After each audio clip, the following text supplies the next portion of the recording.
자, 이번 시간에는 성경론에서 다루는 10가지 작은 주제 가운데에서 두 가지를 함께 다루고자 합니다. 첫 번째는 하나님의 예비, 또 하나는 하나님의 계시입니다. 자, 하나님은 예비하시는 하나님입니다. 우리가 흔히 말하기를 우리를 위해서 준비하시는 하나님, 예비하시는 하나님, 여호와 이레의 하나님 그렇게 부르죠.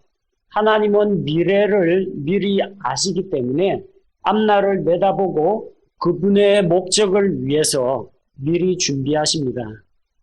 성경적인 사례를 찾아보면 요나 한 사람을 하나님께서 사용하시기 위해서 여러 가지 것들을 예비하십니다.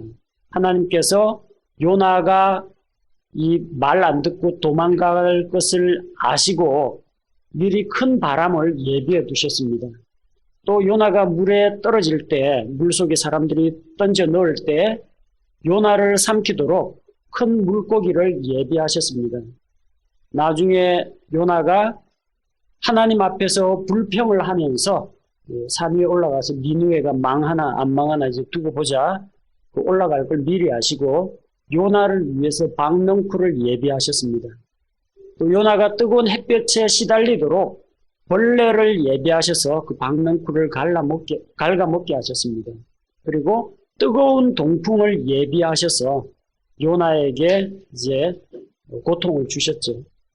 이런 것들을 보면은 요나서에만 하더라도 예비하사 하나님은 미래를 알고 계시기 때문에 미리 준비를 하실 수 있는 분이라는 겁니다.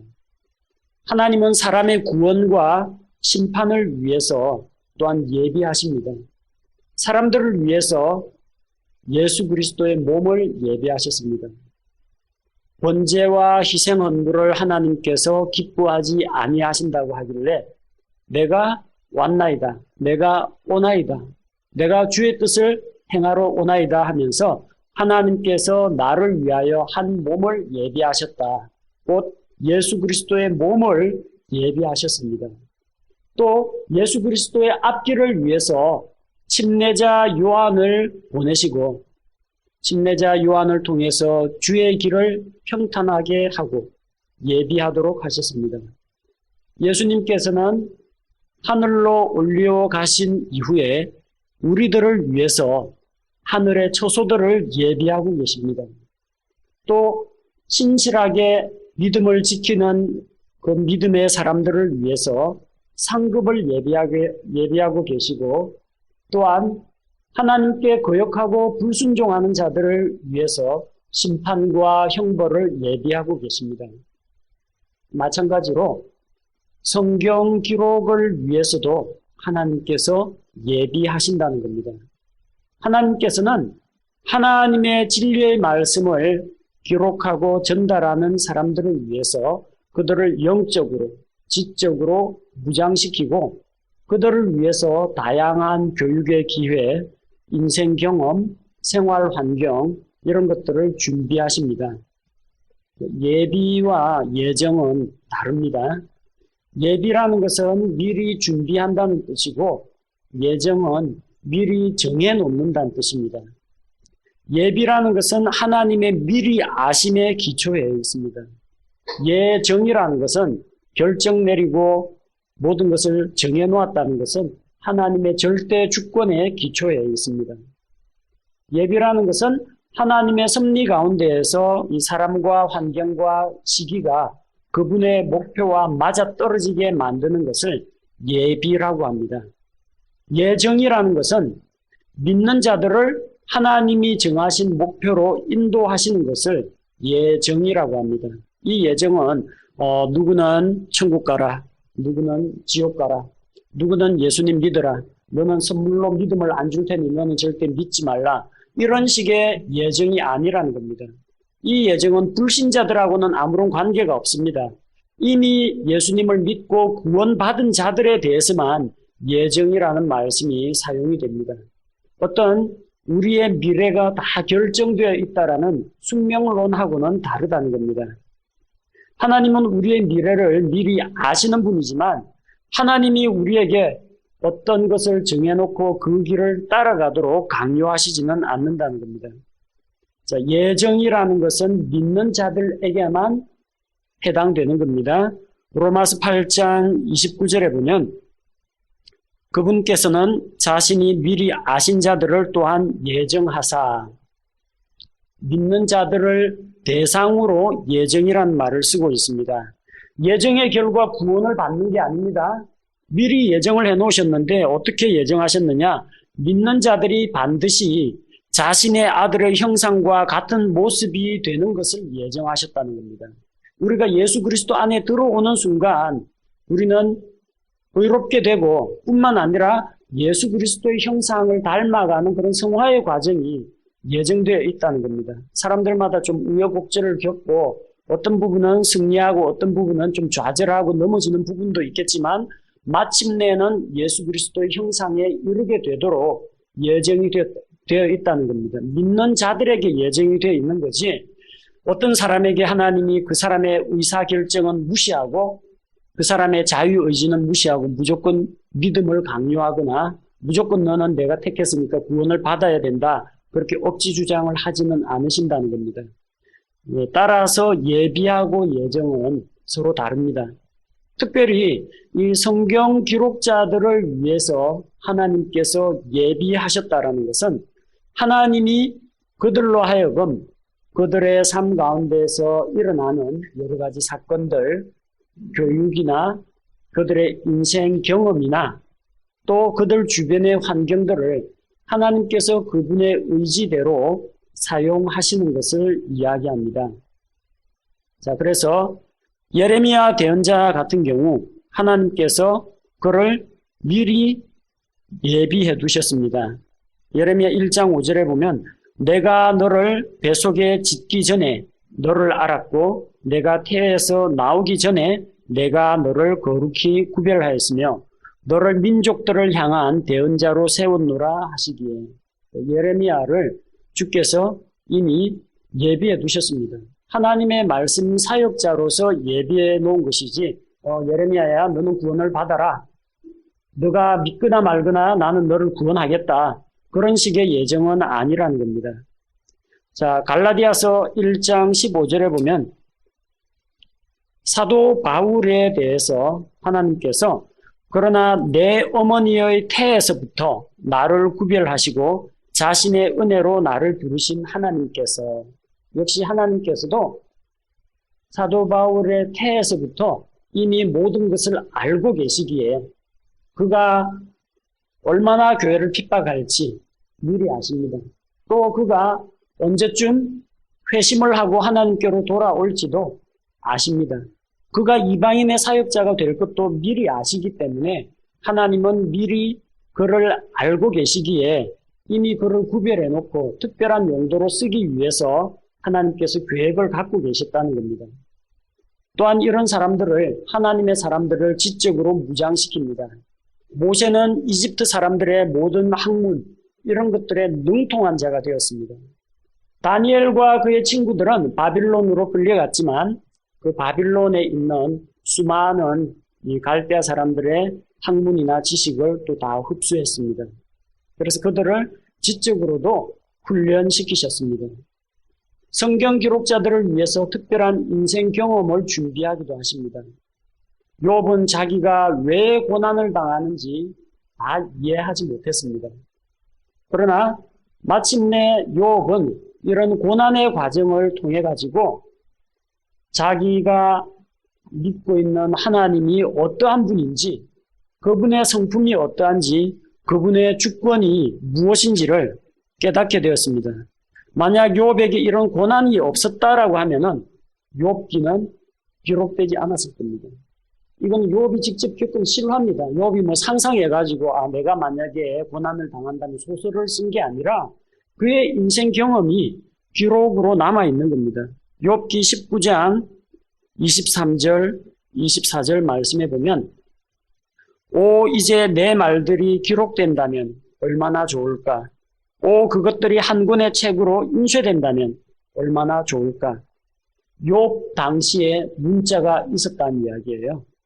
욥 당시에 책이라는 게 있었다는 겁니다. 오늘날처럼 이렇게 제본하고 가죽종이 입히는 이런 책이 아니라 어떠한 형태로든 낱장의 문서를 엮어놓는 그런 형태의 책이 있었다는 이야기입니다. 욥은 상당히 오래된 족장 시대의 사람입니다. 아브라함 혹은 아브라함보다 조금 더 이전 홍수 이후의 사람으로 추정이 되고 있는데 그 당시에 이미 이런 책에 대한 관심이 있었다는 거예요. 자기가 내가 지금 이렇게 고난당하고 억울하게 있는데 내 이야기가 정말 책 한 편 써도 되겠다고 생각하는 겁니다. 아마 고난의 시기가 끝나고 나서 욥이 그런 기록을 남겼을 겁니다. 24절 그것들이 철필과 나부로 바위 위에 영원토록 새겨진다면 좋으리로다. 도구도 있습니다. 철필. 뾰족한 쇠끝을 가지고 바위에다가 글씨를 새기는 걸 이야기합니다. 자, 언어가 있고 필기구가 있고 기록하는 매체가 있다는 이야기죠. 자, 그런데 거기에다가 욥의 인생 경험, 고난 가운데서 하나님께 부르짖고 하나님의 임재를 경험하는 그게 있으니까 이 성경이 기록될 수가 있는 겁니다. 사도행전 4장 13절에 보면 이 사도들이 하나님의 말씀을 성전에서 담대히 선포하니까 성전에 있던 사두개인들 제사장들이 깜짝 놀랍니다. 저 사람들은 갈릴리의 무식한 어부 출신들인데 어떻게 성경을 저렇게 잘 아느냐. 그런데 한 가지 짚히는 게 있어요. 알고 보니까 그들이 예수님과 함께 있었다는 걸 알게 됩니다. 이 예수님의 제자들은 주님과 함께 했던 그런 경험들을 통해서 배우고 예수님의 말씀을 받고 또 영적으로 성장하게 되었던 겁니다. 그러니까 나중에 이런 제자들이 예수님께 받은 바 말씀들을 복음서로 혹은 서신서로 기록을 할 수가 있었던 겁니다. 요한일서 1장 1절 2절 말씀을 보면 사도 요한은 생명의 말씀이신 예수 그리스도를 직접 만났고 그분으로부터 들었고 보고 살펴보고 만져보았는데 그분과 함께 내가 사귀고 교제한 것을 너희와 함께 나눈다고 했습니다. 예수님과 함께 했던 그런 경험들이 결국은 그가 요한복음을 기록하고 요한의 서신을 기록하는데 바로 자료들이 되었던 것입니다. 또 성경에 나오는 여러 가지 사건에 대한 이야기와 기록들이 전수됨으로 말미암아 성경이 기록되도록 하십니다. 구약 성경에서 제일 오래 살았던 사람 누군지 기억나죠? 무두셀라. 무두셀라가 총 몇 년을 살았습니까? 969년을 살았습니다. 근데 이 무두셀라는 대단히 중요한 사람입니다. 무두셀라는 홍수 나기 직전에 죽습니다. 안 죽었더라면 노아의 방주 탔을 겁니다. 근데 홍수 나기 전에 죽어요. 근데 무두셀라는 아담과 243년을 같이 삽니다. 그 다음 무두셀라는 노아하고 600년을 같이 삽니다. 그러니까 아담 할아버지가 한마디 하면은 에덴 동산 이야기하고 내가 억울하게 뱀에게 속고 해가지고 이렇게 에덴 동산에 쫓겨난 거를 무두셀라 붙여놓고 243년 동안이나 이제 계속 이야기하는 거예요. 말하다 옛날에 하나님께서 세상을 창조하시고 우리 사람도 만드셨는데 에덴 동산에서는 이랬는데 우리가 지금 땅을 파서 갈아먹고 농사를 지어야 살 수 있고 무두셀라가 귀에 못이 박히도록 243년 동안 듣는 겁니다. 그러면 이 무두셀라가 노아에게 600년 동안 이야기하는 거예요. 에덴 동산이 사실은 이렇고 저렇고 해가지고 뱀이 그때 뭐라고 이야기했고 우리 조상 이브가 성경 암송을 잘 못해가지고 이렇게 됐고 이야기해 주는 겁니다. 그러면은 이게 우리 생각하기에는 야 이게 수백 년 동안 내려오면서 이게 뭐 잘못되지 않았을까 하는데 무두셀라가 아담한테 듣고 노아한테 딱 이야기하면 홍수 전후 세대가 깔끔하게 딱 연결이 된다는 거예요. 이 무두셀라가 왜 이렇게 장수할 필요가 있었느냐? 왜 수명이 길었느냐? 바로 이 성경에 있던 사건들이 다음 세대에 바로 전달되도록 하는 겁니다. 노아가 노아의 세 아들, 많이도 필요 없죠. 지구상에 인구가 그리 많지 않으니까 식구들 다 모아가지고 7명 앉혀놓고 자기 부인, 아들 셋, 며느리 셋 불러놓고 딱 이야기하면 각 민족에게 다 전달되는 겁니다. 에덴 동산 이야기, 노아 홍수 이야기가. 또 다니엘은 대언자 예레미야의 글을 읽다가 예루살렘의 황폐함이 70년이 지나면 끝난다라는 것을 발견했습니다. 바빌론 포로 생활이 70년 지나면 끝이 난다. 그 말씀을 발견하고 그게 예레미야의 서책에 나오는 것인데 다니엘이 그걸 읽고 깨닫고 이제 기도하기 시작하고 다니엘서를 또 기록하게 됩니다. 의사인 누가는 사도 바울의 수종자였습니다. 그러나 누가는 예수님의 12제자에는 들어가지가 않습니다. 그는 예수님을 따라다닌 적이 없어요.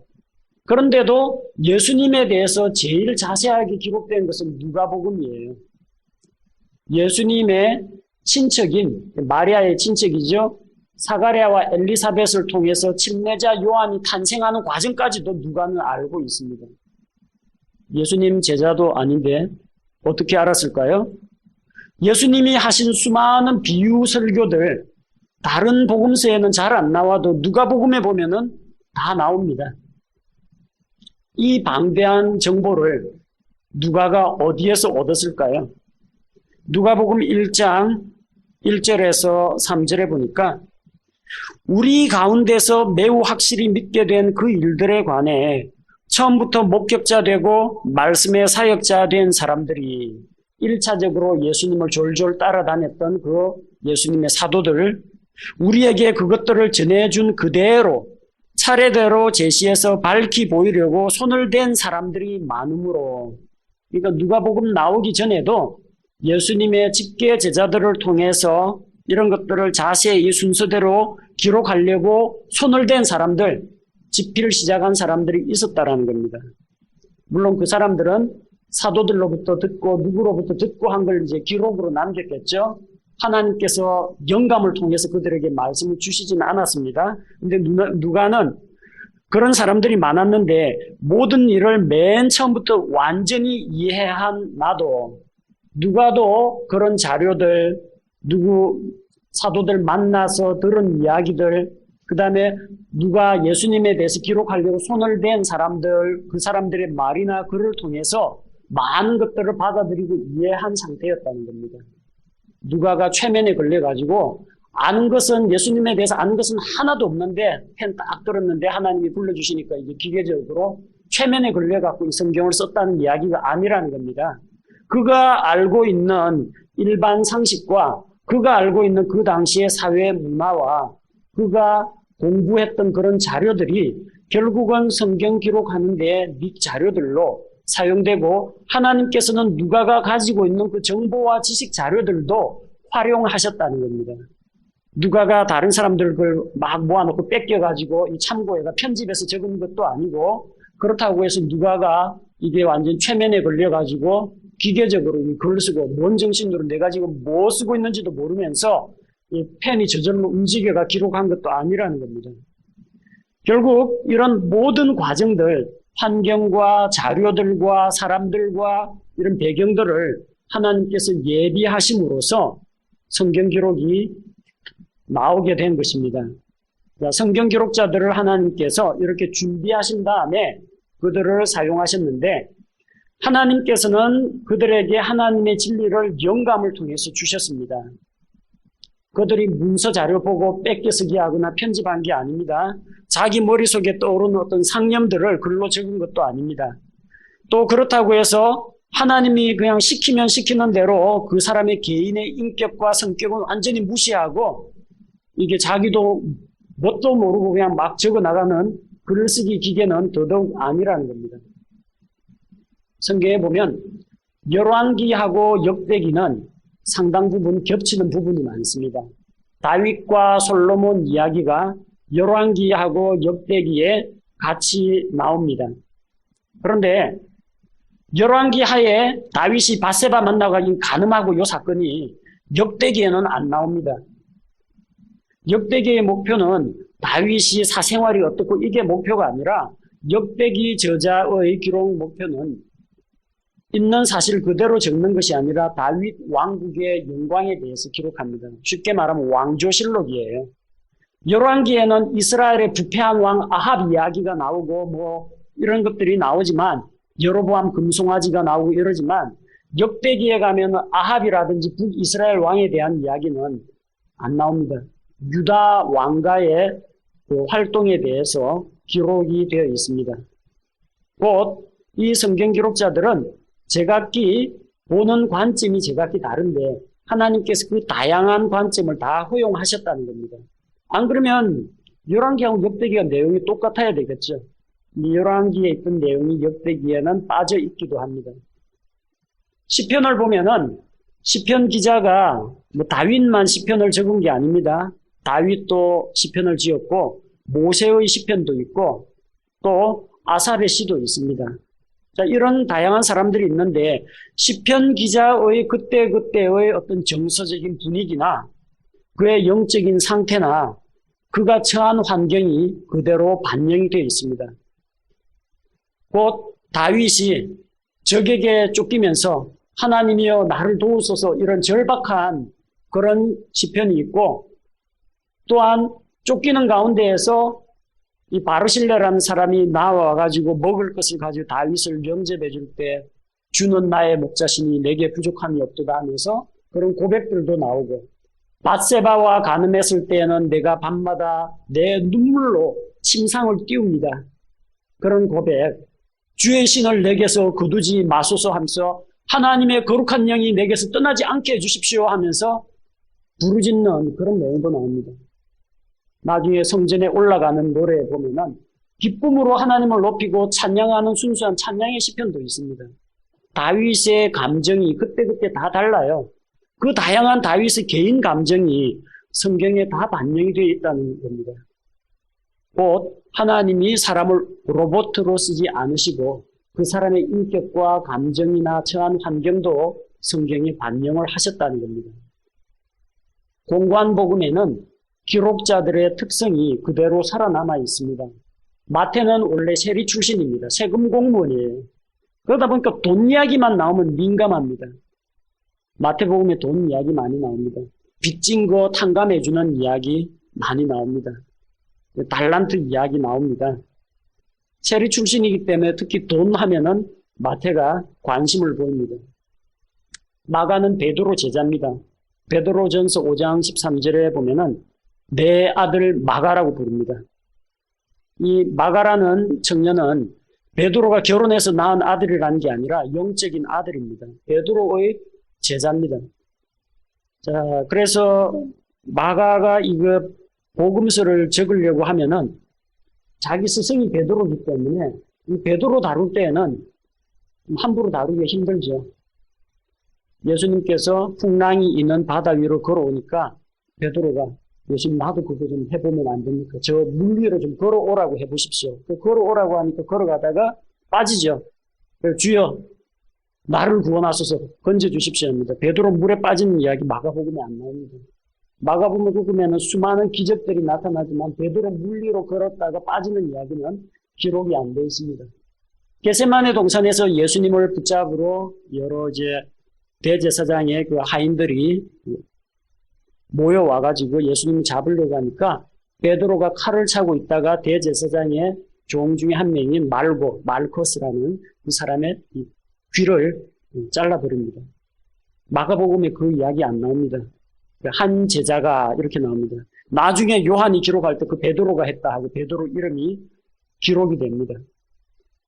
자, 마가의 입장에서는 베드로는 자기의 이 스승이기 때문에 물론 자기가 이 성경을 사실 그대로 기록을 하지만 하나님께서는 마가가 처한 입장과 그의 인간관계와 이 모든 것들이 다 반영이 되도록 하십니다.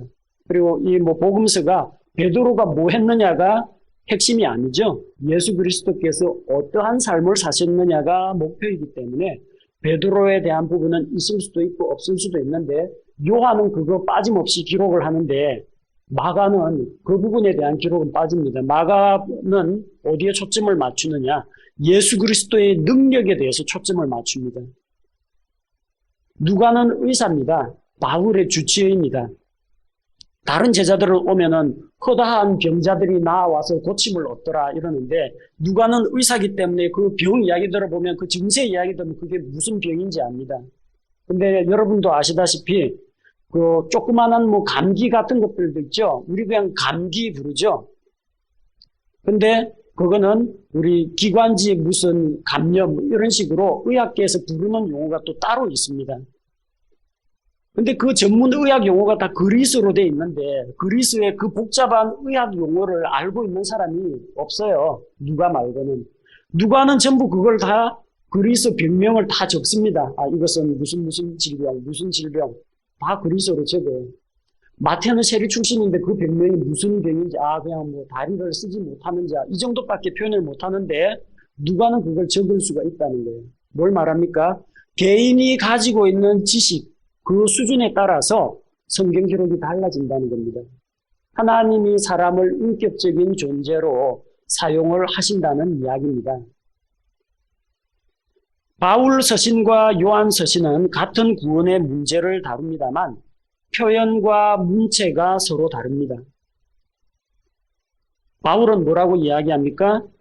하나님께서 우리가 아직 죄인 되었을 때 하나님께서 자기 아들을 우리에게 보내주심으로 예수 그리스도께서 십자가에 대신 죽으심으로 너희 죄의 문제가 해결됐다. 논리적입니다.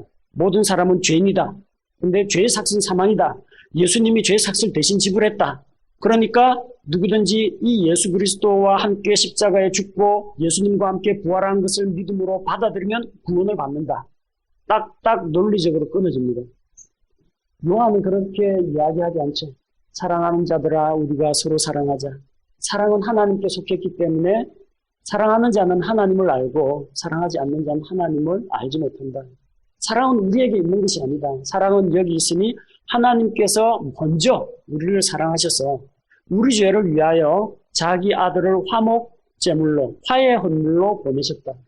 따라서 하나님이 이처럼 우리를 사랑하셨기에 우리도 서로 사랑하는 것이 마땅하다. 상당히 그 감수성 풍부한 그런 내용으로 하나님의 사랑에 대해서 접근을 하고 있습니다. 한쪽은 논리적이고 한쪽은 감정적입니다. 자, 그럼에도 불구하고 똑같은 구원 문제를 다루는데 두 사람의 문체가 다르다는 거예요. 만약 이게 성령 하나님께서 자신의 주관과 의지대로 모든 기록자들에게 이렇게 적어 부른 대로 받아쓰게 해. 그런 식으로 해버리면 문체가 다 똑같아야 됩니다. 동일한 저자에게. 그러나 성경 기록자들이 가지고 있는 인격과 개성과 그 사람의 기분 상태와 환경과 이런 것들이 다 반영되어 있기 때문에 놀랍게도 천차만별의 문체와 제각기 다른 단어를 사용하고 있음에도 불구하고 전체 성경 내용은 다 통합이 되어 있다는 겁니다. 이게 정말 놀라운 일입니다. 하나님께서는 성경 기록자들을 영적으로 지적으로 준비시키고 그들을 다양한 환경 가운데로 인도하셨습니다.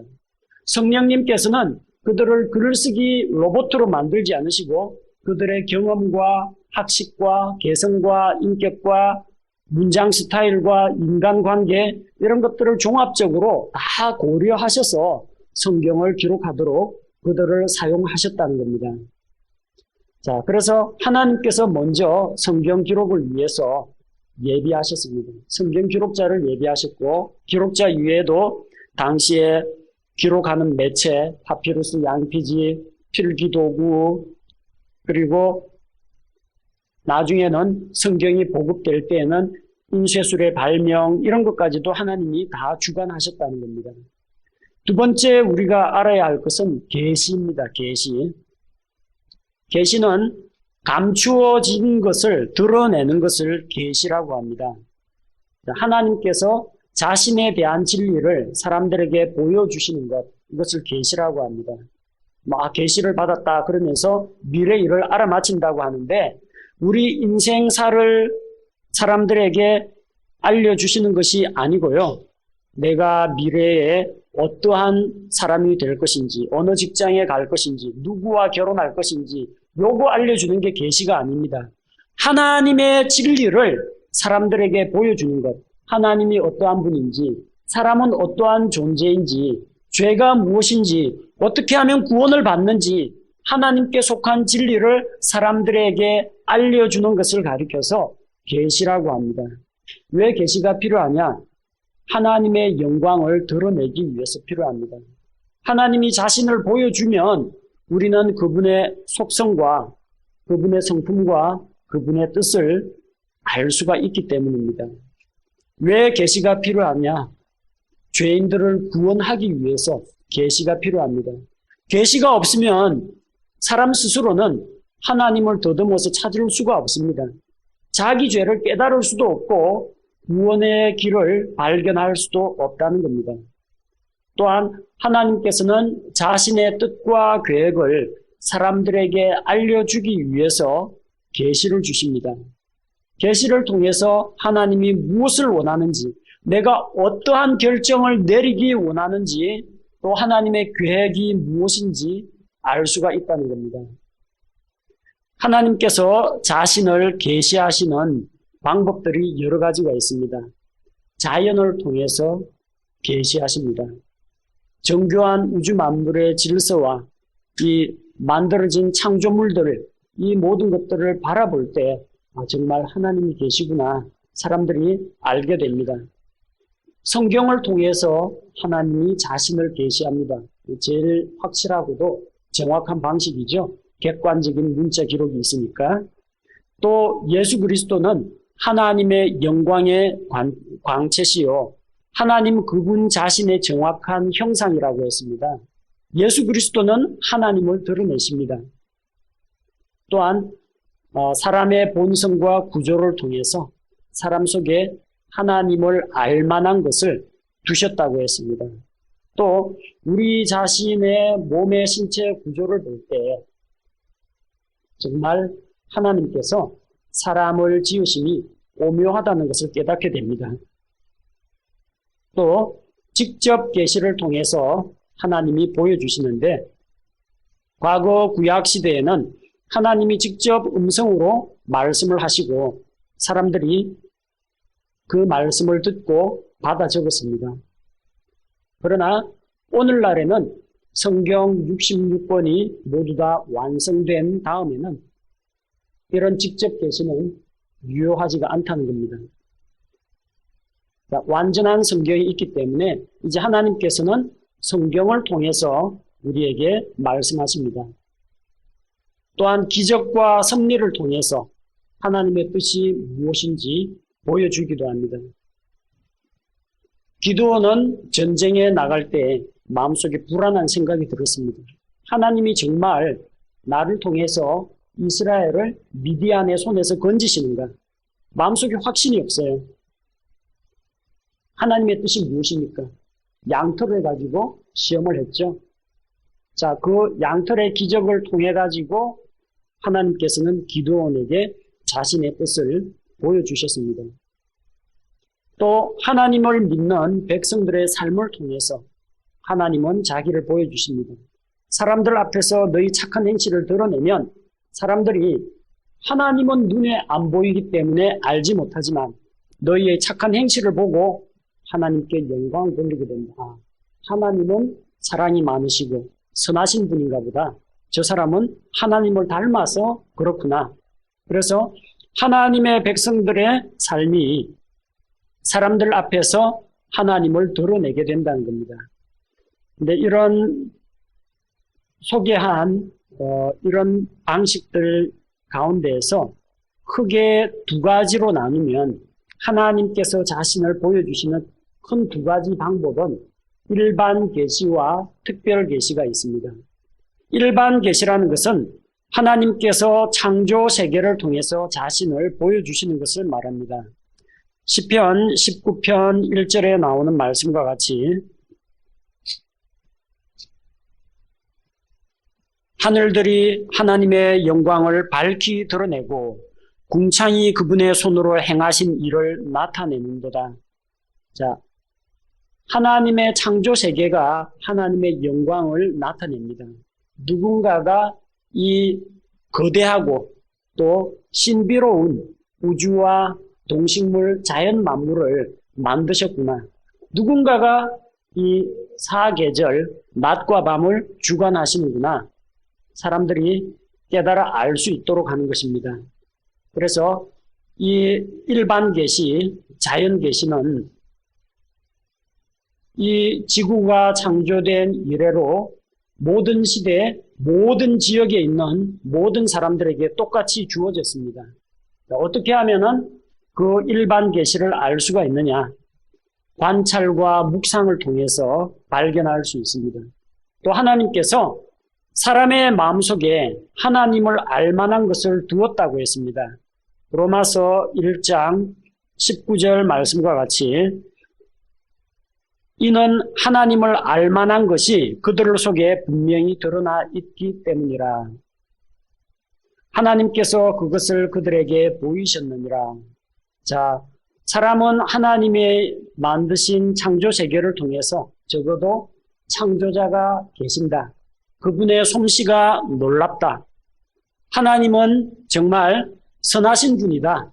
이런 것들을 알 수가 있습니다. 다만 이런 일반 계시만으로는 하나님의 도덕적인 성품을 알 수는 없습니다. 하나님은 추수할 때 곡식을 주시고, 근데 그 곡식을 주시기 위해서 햇빛과 단비를 주시고, 이런 걸 보면, 아, 절대자가 계시는구나. 하나님에 대한 감사와 찬양이 돌아갑니다. 그런데 하나님께서 정말 공평한 분인가? 이 세상이 정말 공평한 세상인가? 창조 세계를 통해서 보면은 그게 잘 안 보입니다. 죄 지을 때마다 하나님이 벼락을 한 방씩 딱딱 내린다면은, 아, 죄 지으면 벼락 맞아 죽는구나. 절대자가 계시고 죄를 미워하구나 알 수 있는데, 가만히 보면은 불신자가 더 잘 되고 더 잘 삽니다. 벼락이 불신자 머리 위에 떨어지는 게 아니라 교회 지붕 수선하러 십자가 종탑에 올라간 목사님한테 떨어집니다. 목사님이 벼락 맞고 죽었다. 좋지 않은 간증거리가 됩니다. 죄가 많아가 벼락을 맞는 게 아니고, 요 뾰족하게 튀어나온 거 있으면 벼락은 제일 가까운 데 떨어지기 마련입니다. 그러니까 자연 계시만 가지고는 하나님의 어떤 도덕적인 성품이라든지, 뭐 하나님의 거룩하심이라든지, 사람이 죄인이라든지, 어떻게 해야 구원을 받는지, 이거는 자연 계시에는 나타나 있지 않습니다. 그래서 필요한 것이 특별 계시라는 겁니다. 이것은 기록된 말씀을 통해서 우리에게 주십니다. 기록된 말씀이기 때문에 객관적으로 드러나 있습니다. 또 분명한 문자 기록, 단어들을 통해서 진리를 전달하기 때문에 누구나 읽고 연구하고 깨달아 알 수가 있다는 그런 장점이 있습니다. 말은 여기서 제가 한마디 하면은 공기 중에 잠깐 진동으로 울리다가 그냥 끝나버립니다. 더 이상 남아있지 않습니다. 하지만 문자 기록은 매체 위에 종이나 양피지나 돌판 위에 그대로 남아있다는 겁니다. 그래서 다른 지역으로 그걸 옮길 수도 있고 베껴 쓸 수도 있고 다음 세대의 유산으로 물려줄 수도 있습니다. 그래서 기록된 하나님의 말씀이 더 정확하다는 겁니다. 하나님의 말씀은 자연 계시하고는 다릅니다. 자연 계시는 이 자연 계시를 보면서, 자, 벼락이 친다는 것이 무엇을 의미하는가? 벼락이 치면서 대장군의 깃발이 꺾였다. 이게 길조냐, 흉조냐? 사람이 해석을 해야 됩니다. 사람들마다 제각기 다양한 해석을 내릴 수가 있습니다. 그러나 하나님의 말씀은 그 자체가 진리입니다. 증명을 할 필요가 없고 있는 그대로 믿기만 하면 됩니다. 그래서 어떤 징조나 표적이나 그런 자연 현상을 통한 계시보다도 특별 계시로 주신 하나님의 말씀이 가장 확실하다는 겁니다.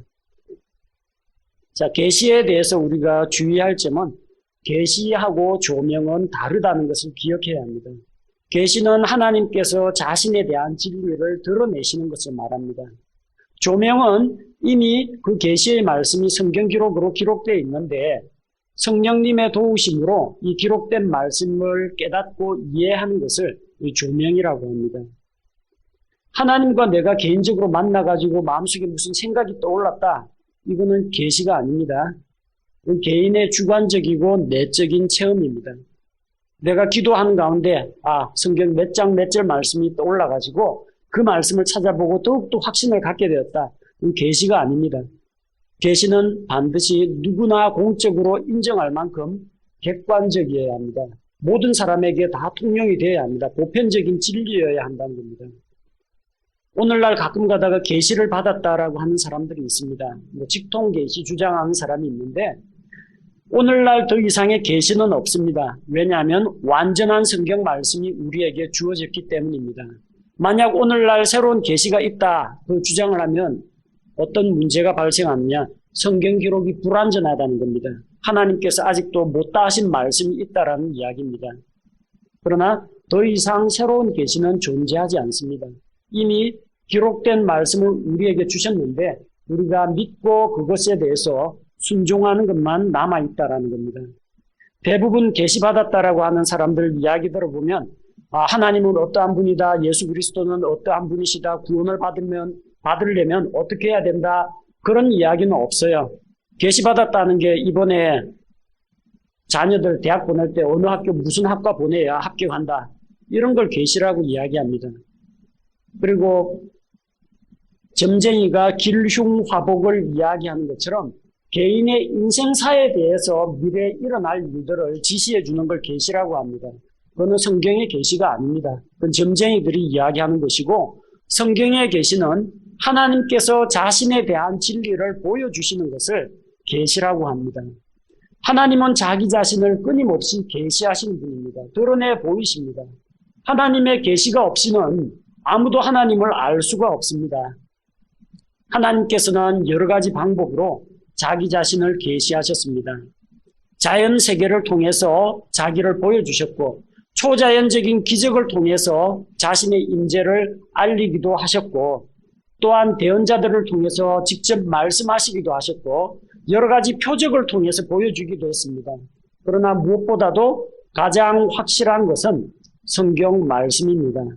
따라서 하나님을 알려면, 하나님께서 우리에게 계시해 주신 그 진리를 알려면 우리는 성경 말씀을 부지런히 읽고 연구하는 것이 가장 좋은 방법입니다. 두 번째 시간 여기서 마치겠습니다.